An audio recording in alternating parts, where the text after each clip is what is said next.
पूर्णिमा के दिन शंकर भगवान को समर्पित होता है और भगवान विष्णु को समर्पित होता है। बैसाख के महीने में एक पकवान बनता है शंकर जी का।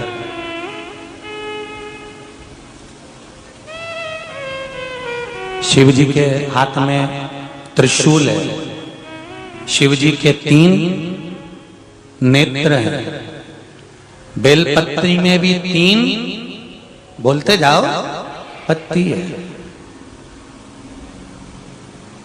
बैसाख के महीने में जो शंकर भगवान को प्रसाद का भोग लगता है उसमें भी 3 ही चीज मिलती है। सत्तू कोई दूसरे महीने में बनता है? जम के तो बोलो नहीं। कब बनता है? यही बैसाख के महीने में। चने की दाल, गेहूं और जौ, इन तीनों को गलाकर सेक कर जो सत्तू तैयार होता है, इसी बैसाख के महीने में परशुराम जयंती के दिन या अमावस्या के दिन या पूर्णिमा के दिन शंकर भगवान को समर्पित होता है और भगवान विष्णु को समर्पित होता है। दुनिया के लोग कहते क्या होता है सत्तू से? सास अपनी बहू से कहती है बेटा सत्तू बना ले, थोड़ा सा सत्तू बाजार से ले आना, 10 रुपए का खरीद कर ले आना। आज सत्तू, आज अपन पूजन करेंगे सत्तू की, अक्षय तृतीया है, थोड़ा सा पूज देंगे, थोड़ा सा भगवान को भोग लगा देंगे, सत्तू का लड्डू बना लेंगे। बोलो री जी सही है कि गलत है? बाजार में भी सत्तू मिलता है तो बच्चे कहते हैं, बहुएं कहती हैं कौन खाएगा, काय को ला रहे हो, सत्तू का क्या काम है? और शिव महापुराण की कथा कहती है, स्कंद पुराण की कथा कहती है, जिस समय पर बैसाख के महीने की सुंदर अमावस्या का दिन था, उस दिन माता पार्वती शंकर भगवान के लिए जब पकवान बनाने के लिए बैठी, कुछ नहीं मिला, तब माता पार्वती ने 3 अनाज को लिया, एक चना, दूसरा गेहूं और तीसरा जो इन तीनों को भींग रहे थे उसको लेकर आए गंगा जी में से, उसको सेक कर माता ने अंगीठी पर और उसका जो सत्तू बनाकर शिव को दिया। शंकर भगवान ने कह दिया, सुन पार्वती, ये सत्तू नहीं, ये मेरी औषधि है। बैसाख के महीने में जो खाएगा वो जिंदगी भर रोएगा नहीं, शरीर से स्वस्थ होगा।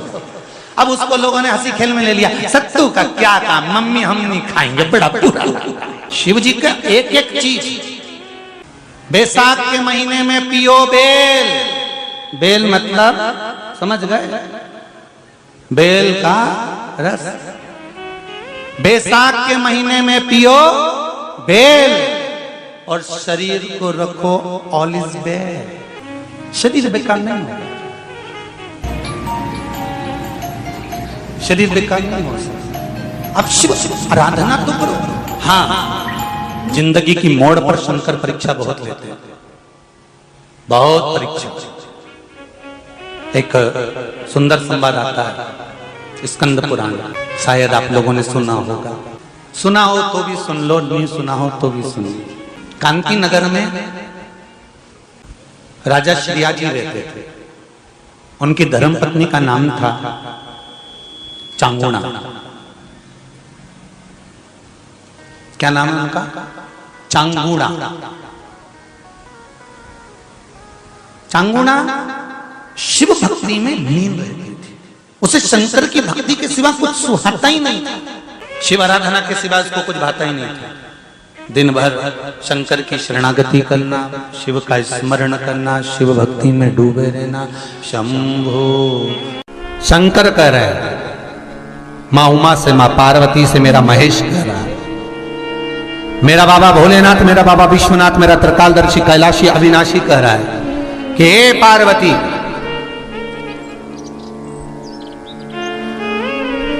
एक बीला, एक बेल जो मुझे समर्पित करता है और समर्पित करने के बाद उस बेल की महत्वता देखिए, जो बैसाख महीने में बाबा शंकर को जो चढ़ाया जाता है और 1000 अश्वमेध यज्ञ का पुण्य फल हम प्राप्त कर लेते, मात्र एक फल चढ़ाकर, मात्र एक फल चढ़ाकर। हे पार्वती, संसार का मनुष्य जब मुझे वो बेलपत्र समर्पित कर, वो बेल का फल समर्पित करता है, पार्वती वो फल जो मुझे चढ़ता है, फिर मैं भले नर्मदा के जल से निकला हुआ कंकर शंकर क्यों ना हूं, फिर चाहे मैं गंगा के जल से निकला हुआ कंकर शंकर क्यों ना हूं, चाहे फिर मैं यमुना के जल से निकला हुआ कंकर शंकर क्यों ना हूं, चाहे मैं सरयू के जल से निकला हुआ कंकर शंकर क्यों ना हूं, चाहे मंदाकिनी के जल से निकला हुआ कंकर शंकर क्यों ना हूं, ए पार्वती फिर जो भी शिवलिंग पर वो बेल समर्पित होता है वो बेल उठाकर जीव अपने कार्य में ले सकता है। ये माँ उमा से कह रहा है। तो उस बेल की महत्वता जानेंगे। अब अपन उस बेल को जानने के लिए वापिस स्कंद पुराण में चले तो स्कंद पुराण में लिखा हुआ है कि जो बेल बैसाख के महीने में शंकर को चढ़ाया जाता है वो बेल का फल उठाकर रख लिया जाता है। बैसाख के महीने में उस चढ़े हुए, बाकी का आपको बेल का फल खाना हो तो बात दूसरी, पर चढ़ा हुआ जो बेल का फल है वो पूरा बैसाख नहीं खाना। बैसाख के बाद में अगला जो महीना आए उस महीने के अंदर उस फल के अंदर का गुर्दा निकालकर उसको सुखा लीजिए और सुखाकर जिस व्यक्ति को पथरी की बीमारी हो और जिस व्यक्ति को पेट में बहुत भोजन पचता ही नहीं है, पूरा शरीर पाचन क्रिया बेकार हो गई, उस व्यक्ति को केवल 7 दिन तक शंकर पर चढ़ा हुआ वो बेलपत्र प्रदान कर दीजिए। पथरी भी बाहर और पाचन क्रिया भी ठीक, जिंदगी भर तकलीफ नहीं।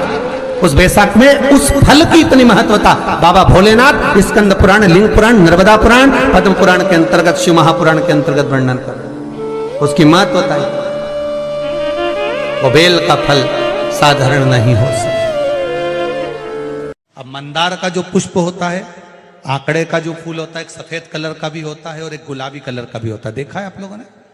बोलो, जम के बोलो, देखा है ना? गुलाबी कलर का जो पुष्प होता है वो आप मंदार का, आंकड़े का जो गुलाबी कलर का पुष्प होता है आप टीवी पे देख रहे होंगे। एक सफेद देख रहे होंगे, एक मंदार का गुलाबी फूल, नीला कलर का फूल देख रहे होंगे। जो नीला कलर का जो पुष्प होता है, गुलाबी कलर का जो आंकड़े का फूल होता है, प्रयास करना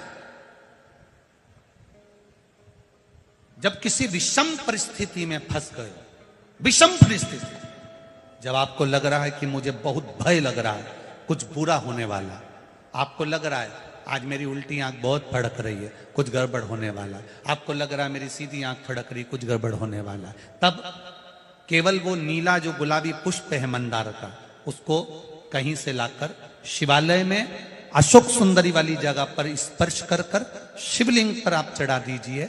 आपकी विषम परिस्थिति कैसी भी होगी वो रास्ता बनाकर बाहर निकल जाएगी। आपको फंसना नहीं, परेशान नहीं।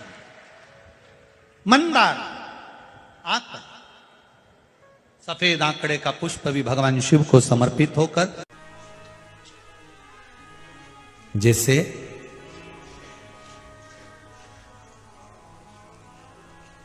बेले के फल का गुर्दा, बेल का जो फल होता है, बेलपत्री का फल, उसका जैसे गुर्दा, उसके अंदर का जो भाग होता है बेल का, वो गुर्दा,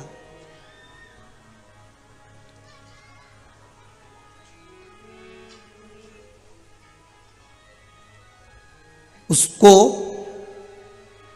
अग्नि में जलाकर उसकी भस्म तैयार कर कर छान कर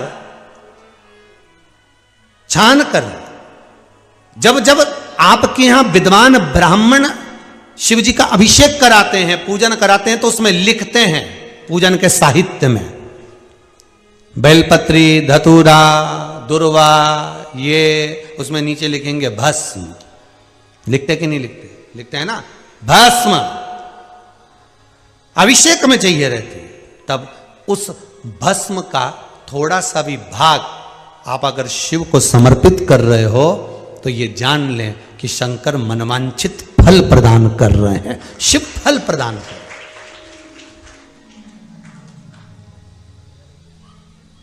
महाराज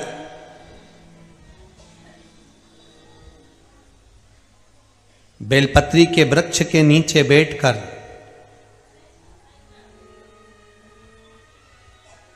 हाथ में एक बेलपत्र का पत्ता रखकर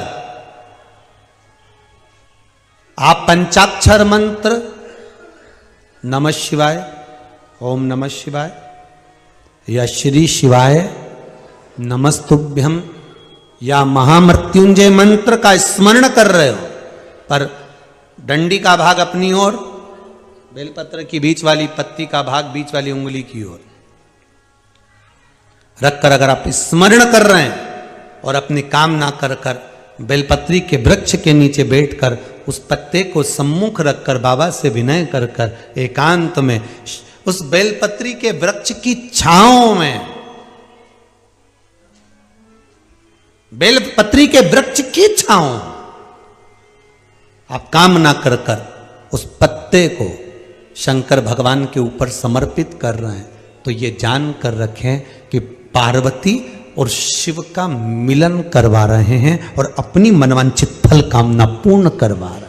क्योंकि शिव और पार्वती का जब मिलन होता है, शंकर पार्वती जब एक दूसरे के सम्मुख में होते हैं, शिव और पार्वती जब एक दूसरे के सामने अपने बच्चों के कारण एक दूसरे के सम्मुख में आते हैं, तो उनके चेहरे पर प्रसन्नता का भाव आ जाता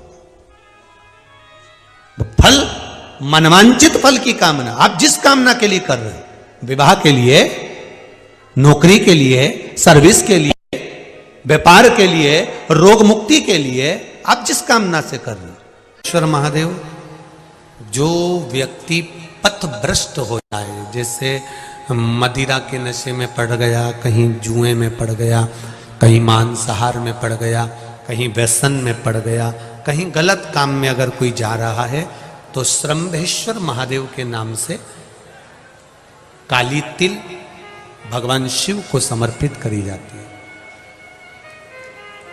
महाराज काली तिल को वापस उठा कर ले आते हैं, उसी काली तिल को जो मदिरा का नशा करने वाला होता है या जो गलत व्यसन में डूबा हुआ होता है, उसको वो सुबह के समय अगर नहीं खाता तो भोजन के साथ उसको दिया जाए। श्रंभेश्वर महादेव, एक बेलपत्री का भी बहुत अच्छा प्रयोग है श्रंभेश्वर महादेव का, मदिरा पीने वालों के लिए, मांसाहार, व्यसन में, जुए में, वेश्यावृत्ति में, पर नारी में, गलत जगह पर जो डूबे रहते हैं उनके लिए। पहले की कथा में उसका वर्णन किया है बेलपत्री का। श्रंभेश्वर महादेव, एक बार सब बोलेंगे, कौन से महादेव? श्रंभेश्वर महादेव। फिर जम के बोल लो एक बार, श्रंभेश्वर महादेव।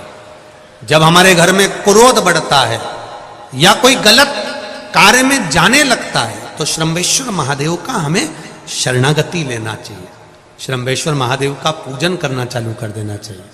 कई लोग कहते हैं महाराज जी ये श्रंभेश्वर महादेव का मंदिर कहाँ मिलेगा, हम कहाँ पूजन करने जाए? कहीं नहीं जाना, तुम्हारे घर के पास में जो शंकर जी का मंदिर है वहीं जाओ, उसी देवालय में, उसी मंदिर में जाओ, श्रंभेश्वर महादेव के नाम से जल चढ़ाना प्रारंभ करेंगे।